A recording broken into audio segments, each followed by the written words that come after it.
Oke, salam dan salam sejahtera. Dan pencerahan saya masih lagi berkisar tentang isu SRC internasional yang melibatkan RM42 juta masuk ke dalam akaun Datuk Seri Najib.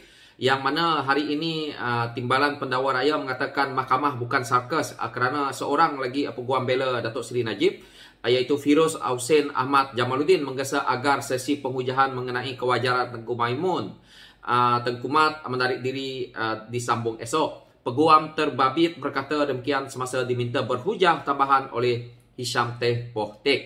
Jadi bagaimanapun Timbalan Pendakwa Raya V. Sinata Baram membantah cadangan tersebut. Dan ini adalah mahkamah undang-undang, bukan sarkas. Orang ramai boleh keluar masuk, mesti ada peraturan, kata Sinat Baram. Secara lisan, difahamkan Fairuz bukanlah peguam bela Najib yang direkodkan dalam rayuan yang berlangsung sekarang. Tengku Maimun kemudian menolak permohonan tersebut dan kemudian mengarahkan prosiding ditangguhkan untuk sementara bagi membolehkan kelima-lima hakim membuat keputusan mengenai penarikan dirinya. Tuan Haji Syam sudah membangkit hujahan konfirmasi berhubung tawaran menarik diri, kata Tengku Maimun. Dan ini adalah yang kita lihat hari ini, bahawa Datuk Seri Najib cuba melengah-lengahkan apa yang berlaku di mahkamah. Dan kita tahu bahawa seperti beliau telah pun melantik peguam baru, memecat peguam lama, tetapi peguam lama kembali lagi. Dan akhirnya orang yang tidak sepatutnya menjadi peguam beliau akhirnya cuba memberi hujah di dalam mahkamah. Ini adalah satu yang kita lihat hari ini. Najib membuatkan mahkamah kita ini, badan kehakiman kita ini, seolah-olah seperti beliau yang punya. Yang mana beliau nakkan pengujahan-pengujahan beliau itu dilihat oleh rakyat, akan diketahui oleh rakyat bahawa beliau saja yang betul. Jadi apa yang kita lihat di sini, Sidham Baram berhujah permohonan agar Tengku Maimun Tuan Mat menarik diri adalah mencemar nama baik pentadbiran keadilan negara. Ini adalah kenyataan yang dikeluarkan oleh Timbalan Pendakwa Raya bahawa tidak kalau Tengku Maimun Tuan Mat menarik diri adalah mencemarkan nama baik pentadbiran keadilan negara. Kata Timbalan Pendakwa Raya itu lagi, ini merupakan penyalahgunaan proses mahkamah yang sangat ketara.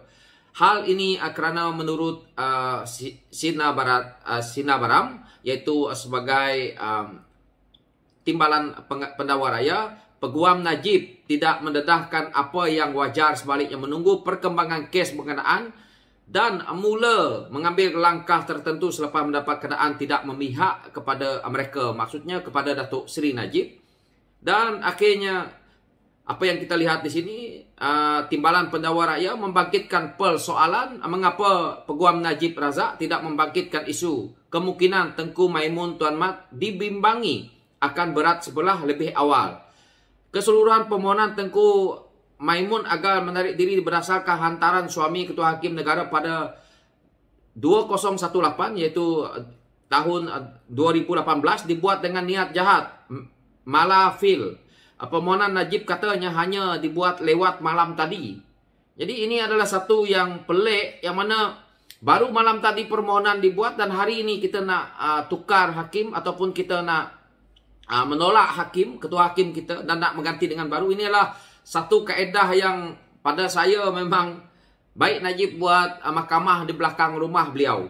Dua alasan ini agar Tengku Maimun menarik diri, mereka boleh melakukan 4 tahun lalu atau beberapa bulan lalu.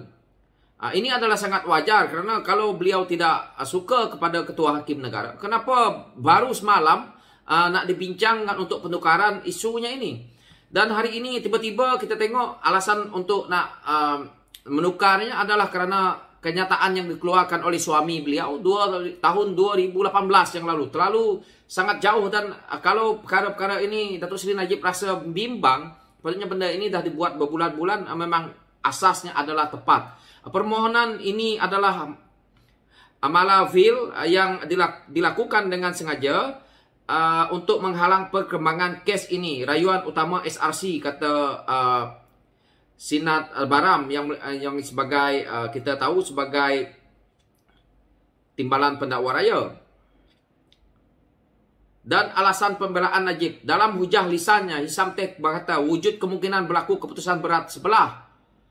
Wajar untuk Ketua Hakim Negara Tengku Maimun Tuan Mat menarik diri daripada mendengar rayuan Najib.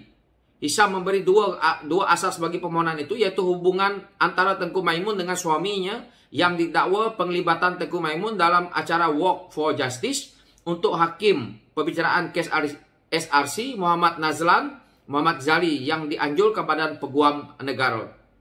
Jadi ini yang dikatakan mereka. Yang mana kita tahu hari ini Peguam Muhammad Safi'i Abdullah yang mewakili Najib lepas itu dipecat oleh Datuk Seri Najib. Tapi hari ini datang mewakili Najib. Jadi kenapa Najib melantik peguam yang baru dan membuat permohonan untuk konon-kononnya menggunakan peguam baru dan akhirnya minta dilengahkan 3 ke 4 bulan dan akhirnya peguam lama datang semula. Jadi kita dah lihat taktik jelas yang Datuk Seri Najib cuba melengahkan kes ini dan akhirnya tidak berjaya, dan kita lihat bagaimana ulasan-ulasan bagaimana mereka punya hujah dan akhirnya pihak pendakwaan tidak bersetuju untuk tangguh kes ini dan pihak pendakwaan membantah permohonan dibuat Safi'i. Timbalan Pendakwa Raya berkata berdasarkan cara pihak tertuduh mengendalikan kes ini termasuk permohonan agar Tengku Maimun diri punya unsur melvil berniat jahat. Katanya pihak pembelaan juga kelihatan sengaja mau melambatkan perbicaraan. Dan Safi'i pula memohon tangguh. Muhammad Safi'i Abdullah mengemukakan permohonan agar Mahkamah Persekutuan menangguh perbicaraan kepada pagi esok. Safi'i menegaskan dia hadir adalah sekadar membantu pasukan pembelaan Najib yang kini diketuai Hisam Teh. Yang mana Hisam pula sebelum ini membuat permohonan untuk menarik diri daripada mewakili Najib. Dia juga menafikan pernah cuba melengah-lengahkan ke prosiding mahkamah. Tetapi beliau sudah pun dipecat. Dipecat kenapa? Nak datang lagi. Jadi ini isunya yang kita lihat bahawa Datuk Seri Najib ini cuba melengah-lengahkan kita punya kehakiman, apa yang berlaku dalam mahkamah, dan beliau seolah-olah kita boleh lihat sebagai menghina mahkamah, dan juga kita lihat beliau sendiri cuba untuk menjadi bos di mahkamah itu. Beliau nak lantik orang ni, panggil peguam ni, pecat peguam ni, lepas tu dia suka-suka masukkan peguam untuk nak berhujah di dalam mahkamah. Ini adalah satu kerja gila yang rakyat boleh dengar hari ini lah. Pertama kali mungkin dalam dunia, mungkin hanya dalam mahkamah Malaysia lah yang ada perkara-perkara seperti ini. Muhammad Safi'i akan kembali menjadi sebahagian daripada pasukan pembelaan Najib. Hisam Teh memberikan mahkamah peguam kanan terbit dalam perjalanan kedua pihaknya memohon untuk prosiding ditangguhkan seketika. Ini tadi saya ada menceritakan isu ini yang mana peguam pun menolak. So diarahkan mula hujah lisan. Jadi Ketua Hakim Negara Tengku Maimun mengarahkan peguam Hisam Teh Pohtek untuk memulakan penghujahan lisan mengenai rayuan utama kes SRC sementara panel menunggu untuk salinan permohonan. Peguam terbabit kemudian mula mengemukakan isu perundangan representasi yang sebelum ini dibangkitkan pihak pendakwaan ketika berhujah untuk menolak rayuan Najib. Dan peguam bela Najib Hisam Pohtek memberitahu mahkamah mereka sudah memfailkan permohonan agar Ketua Hakim Negara Tengku Maimun Tuan Mat menarik diri daripada mempengurusikan panel hakim yang mendengar kes bekas Perdana Menteri itu. Jadi dia berbelit-belit di situ yang mana isu ini sepatutnya begitu cepat untuk kita nak dengar sebagai rakyat, dan akhirnya dia melambatkan, melengah-lengahkan, yang mana ini adalah tidak menguntungkan. Bagaimanapun Hakim Muhammad Nazlan Maghali membenarkan pihak pembelaan untuk menangguhkan pelaksanaan hukum penjara 12 tahun yang didenda dan denda RM210 sementara menunggu rayuan kes itu selesai. Ini adalah pada 28 Julai 2020 Mahkamah Tinggi Kuala Lumpur mendapati Najib bersalah atas 1 pertuduhan salah guna kuasa, 3 pertuduhan pecah amanah, jenayah dan 3 pertuduhan pengubahan wang haram. Jadi apa yang kita baca ini boleh kita klarifikasikan bahawa 90% Najib mesti duduk dalam penjara kerana jelas di sini bahwa beliau tidak dapat nak memberi hujah tentang RM42 juta yang masuk ke dalam akaun pribadi beliau, dan akhirnya beliau belanja sesuka hati